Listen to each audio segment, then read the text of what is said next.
Leisa Holland-Nelson, co-host of Culture Club HTX, and I'm here today with my friend, the laughing person, Shavonnah Schreiber, the other half of Culture Club HTX, and guess what, Leisa? What? It's still June.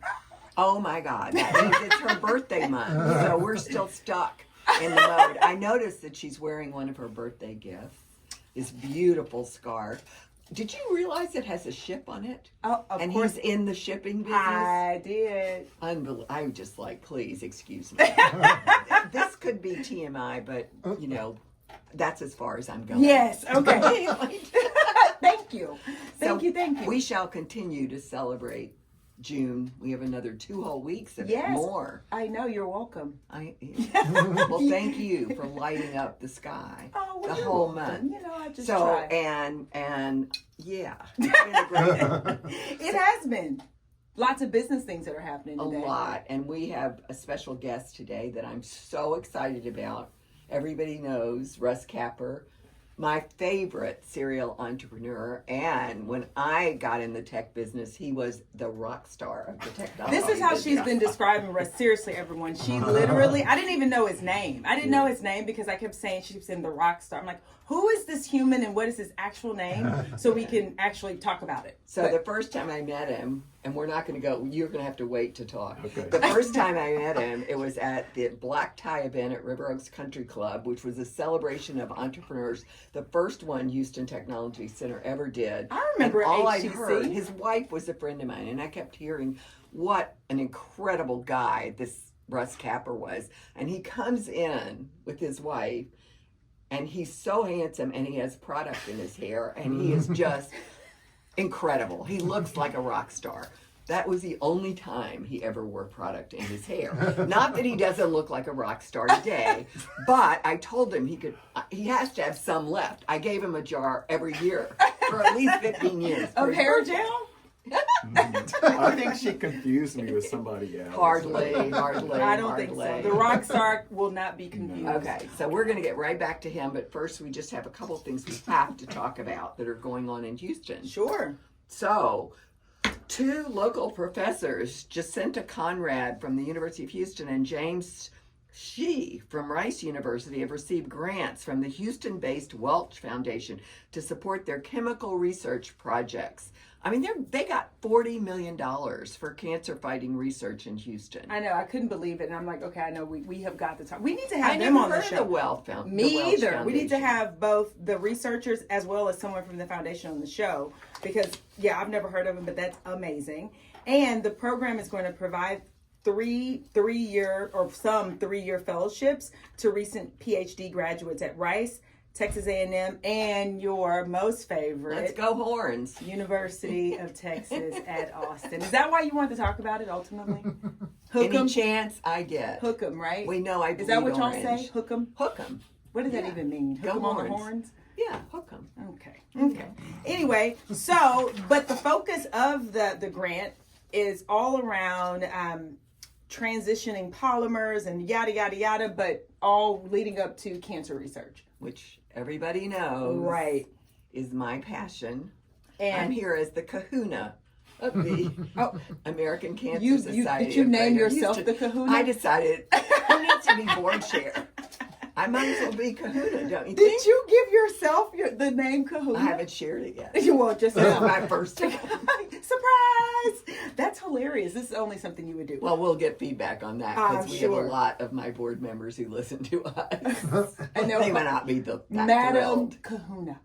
No, I can just be kahuna. Okay. Well, anyway, what else is happening? Amazon. Did you hear about the expanded drone delivery? Did you hear about that? Should I be scared? Well, here's the thing. They can deliver gifts via drone for my birthday. And then after that, I don't know. Maybe I'll be afraid. I don't know. Well, you and I live in high-rise buildings with doormen and concierge and package rooms, which they keep sending me a picture of. Mine looks terrible. They photograph when they drop off your packages now. And they're like, come and get your stuff? But our package room, which when I look in, looks very neat. It looks horrible. When they drop it. Oh, yeah, when they drop it off. It's crazy. Well, when you say that we live in buildings with concierge and package rooms, that really does sound pretty exclusive. When you say it like that, We're regular everyday. What I meant people. to say. Okay. I just want to point that One out. moment. What I meant to say Okay. is we're protected. Oh yes, You yes, know, in they're that very safe. sense, we're very safe and we're protected. It's not some drone flying into my window on my porch. You know, I mean, that's what I really meant. Okay. But I seem to be flubbing a bunch lately. I need to start thinking before I speak. Okay, well, good luck, Big Kahuna. So let's talk to Russ, because that is the thing that I'm most excited about today. So Russ, Yes. as I mentioned, you were positioned as the capital T rock star of innovation. I'm telling you, entrepreneurship of innovation. And I'm like, okay. And then when you agreed to come and be on the show with us, I'm like, okay, this is super exciting. So, as I mentioned, serial entrepreneur and the rock star of the innovation industry. Can you translate for Leisa and tell us what that actually means?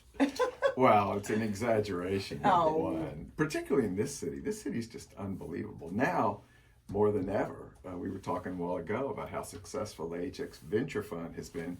And man, it's just a happening place. Concerning me, if I had that reputation, it had probably as much to do with how I championed entrepreneurship and innovation through a show called the Business Maker Show. Ah, yes. Which was an interview show that started in June of 2005. My birthday month. Oh, Okay, it's there you go. Happy exciting. birthday. So in 2005, that's almost She 20 was years 11. ago, too. Okay. And I got to interview incredible people, both within Houston and outside of Houston. And I just loved it. And I was an entrepreneur. I did 4 or 5 things, depending upon how you count them, and had some success and some reality too, and just loved it. I when I think back on it, I'm real pleased with my career, and I'm kind of awesome. pretty much retired. I still do a little video stuff, but man, I can't imagine how boring anything else would have been. So how did you get into entrepreneurship? I'm pulling a Leisa. I'm going off script. Okay, no, I think about that often because I knew nothing about it. I grew up in a small Texas town, Seguin, Texas. Oh, I'm if you know. familiar. Okay. Yes. And I noticed when we started graduating, I was just paying attention to what everybody else was doing. And the people in the affluent families all went to law school or medical school or dental school. And I knew why they did it. The earnings potential was significant, but it just seemed boring as hell to me.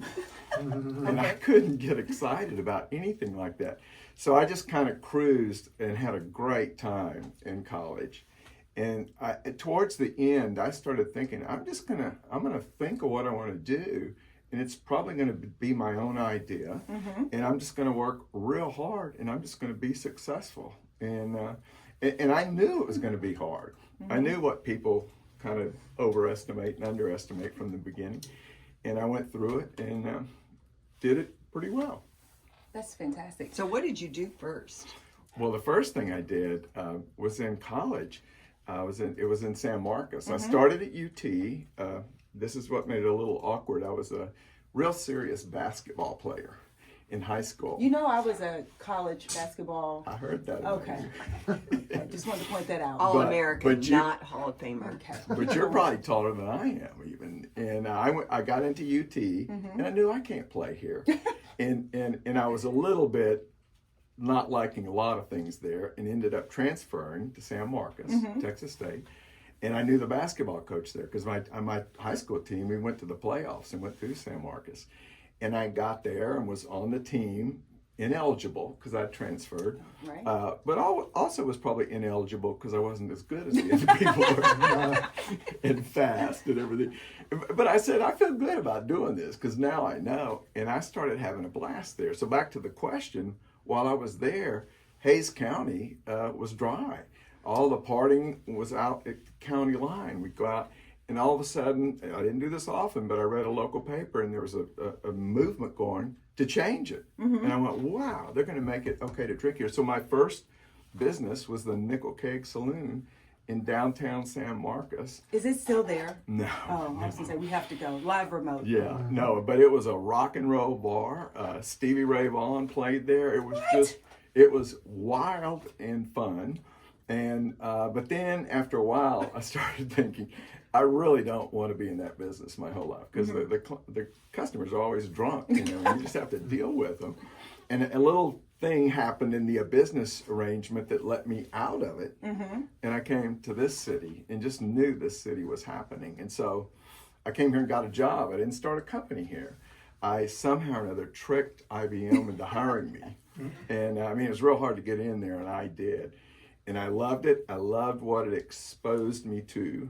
And I even started, I shouldn't go into too much detail because some of this stuff gets a little weird, but I even started a company on the side while I lived there, which is probably would get you fired back then. I mean, and I ran it out of my house, which most of the HOAs wouldn't let you run a business out of your house. You were a renegade. I was. Okay. I was. But it turned out to be successful, and I grew it and sold it today. What it was a company that sold and installed ceiling fans, and I sold them to home builders, and it got real big. And a guy that a lot of people know in town, Charles Sheffield, bought the company after about 15 years, and it's still operating to this day. I mean, seriously. So, quickly, what was your favorite venture of all the ventures? Ooh, well, really, my favorite was not necessarily a moneymaker, but it was the Business Maker show. Yeah. And doing the interviews. I mean, good Lord, the people that I got to interview, that I got to meet and talk to and champion their cause and learn their stories. I mean, I think I did close to 2,000 interviews. Oh, I'm sure you did, because it was a lot of years. Yes. And yes. And did you do more than one major interview a show? Yeah, so Okay, often right. in the beginning we were on the radio, wasn't Right. video, and we might have 4 that would come in and do interviews. Right, with us. okay. And that's where I met Leisa. Met She the was lovely- We did get together. and she was so good, and she loved it. And she came up with what turned out to be a key segment in many of the shows, Women Mean Business, where she would interview very successful, often famous businesswomen. Extraordinary women doing extraordinary things. Yeah. I still just, I love my tagline. Yeah. I love the whole thing. Yeah, I You know, did we too. were talking earlier about, you know, we were pitching a big sponsor a few years ago. So my logo was a red high heel on top of Women Mean Business, and the end of business was 2 red dollar signs. Ooh. And this particular client wanted the red high heel gone. They were pretty conservative and Oh, stuff. well, Yeah, well, leave it to them. We'll come back. We'll and come it's back coming to Yes. that. But one thing you said that I wanted to double click on is Yeah. you knew that entrepreneurship would be hard Yeah. from the beginning. Oh, yeah. Let's talk about that, because I think often people give up when they start their entrepreneurial sure. pursuits because it's hard. Yeah. And they think, well, wait a minute, this is hard, so it must be wrong. Yeah. And that's obviously Yeah. not true. So how did you know it was going to be hard? And then were there any things that you told yourself to just sort of stay the course and not give up? Well, I knew that what you just said was part of the key, stay the course almost no matter what. In fact, if you just immediately are successful, you're probably going to fail pretty quick because you think, God, there's nothing to this. And that's just not the truth. The 2 big things that I always think people underestimate, and I probably went through some of this myself even, is how important sales is and how hard it is to just keep after it. You can't. And there's a lot of people that want to go do their own business because they don't want to be a salesman. Well, Right. That's just a huge mistake. Well, it's impossible. It's Yeah. an You don't impossible. get your own business if you can't sell. You're absolutely Bingo. right. And the second thing is really the value of a nice profit margin. And where I learned that was in this bar. I said, well, golly, you know, we can sell a pitcher of beer for $1.50, and a keg has 32 in it. So my God, we'll make $48, and the keg of beer only costs like $30. We'll make $18 on every keg. And it was real hard to do that, though, as it turned out. As it turned out. And I think, and I learned this a lot in my, in all of my, you know, the businesses both that I ran and that I interviewed. When I think about it also, though, the answer to that question was this ceiling fan business. It's really kind of goofy. The thing that motivated it was the OPEC oil embargo in the late 70s. I was in IBM, I was climbing the ladder, I was running a business on the side, and I'd been promoted to a manager. The branch manager was leaving town for a week and came to me and said, Russ, I'm gonna leave you in charge, which isn't a big deal. I mean, it's just an office, but I thought it was a big deal. And the first morning I showed up while I was in charge, I got there early, downtown to Houston Center, got off the elevator on the 20th floor, and immediately I was just overwhelmed by the heat of the office. It was 80 degrees. And I went, what? This building? And I looked and found the administrator, and I said, what's wrong? Is the air conditioner broken? And she said, you didn't watch President Carter last night? And I went, no, what? And she said, this oil embargo, you heard of that? Yeah. Well, he's saying we can't burn gasoline, you can't get all the rules and regulations. Woo! And I tell you that, not just to start a business, but that really affected me. It affects me to this day about the whole energy thing, how dependent, how important it is. But anyway, as a result, I sat around for 2 or 3 weeks in that hot office, and we started bringing out fans like we had in school, those big silver ones, and they were all over the place. And I said, I know what's going to happen. We're going to all be putting ceiling fans in here to cool these offices off, which turned out not to be anywhere close to being true. But I got a source. And it was a real interesting time, not to bore you with the ceiling fan history, but it was turning back around. Casablanca was the first one that came around and emulated old antiques. Before that, everybody was taking them out of their homes. And so I had a source, and I made 2 calls on big office buildings, and they just laughed me out of their place because there's no way they could do that. But then I could sell them to homeowners, to home builders. And I still remember my first successful sale. I got a call, and I had one of those little beepers, and I had a recorder at home. And so in my IBM office, I looked at it, and it was from Wood Brothers Homes, and they wanted to talk to me. Oh my God, I'm so excited. And I drove out to their office while I took my lunch from downtown, and I still remember her name, Patty Shipley was her name. This is probably in 1978 or 9. And she said, we're going to do business with you. And I was just going, wow, this is fantastic. And she said, but we want you to install them. I was going, no, I said my installation crew is all booked up. And it was. I was saying, did you have an installation crew? Oh, okay. They're booked up code, non-existent. Right. Then she said, well, okay, then we can't do business. And I was so set in there. I thought about this, and I had a counter. I said, well, let me think about it. I said, we'll probably do it, but I want to tell you something. You can't put these devices in until people move in because they'll be stolen. They're popular. I said, I believe that. And she looked at me and said, but you'll have to do it on weekends and nights because both the husband and wife work for our homes. And I said, we can do that. That blew her away that we could do it. And we was me. Was you? Exactly. So then... you were the installer? Yes. So every day I'd race home from downtown to Houston Center, changing clothes and stuff, and driving to the far corners of the county. That's where they were billing, and would install fans. That is crazy. Okay, so one final question. If you had to do it all over again, what would you do? What would you do differently? Well, probably, I can, go through the 4 companies. There's probably something in every one, so I won't drag you through that. That's even worse than you the can come back story. to tell us about that. But probably what I would do differently is that I would have given it a lot more go and spent money in the interview business just because I enjoyed it so much. I mean, it was unbelievable. I could go through about 5 of my main interviews and talk about the sensational point, the thing that I learned. Would you do it again if somebody wanted to fund it?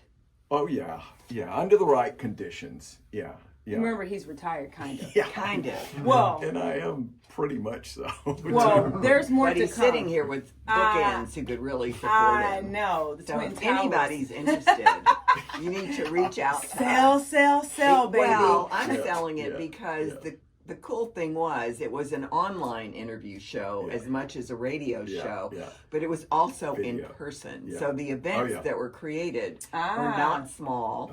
They were incredible networking events. They were in restaurants and bars, and they caused business for everyone from Bar Annie to what's the name? Songkran, our friend, the Thai restaurant, all the breweries. I mean, we were all over the place. So I think that means you must come back. I think that means we have lots to talk about, and I know that means we have to go to a break. So with that, thank you so much. Thank you. And we'll be back. Thanks, Russ. All right. Bye.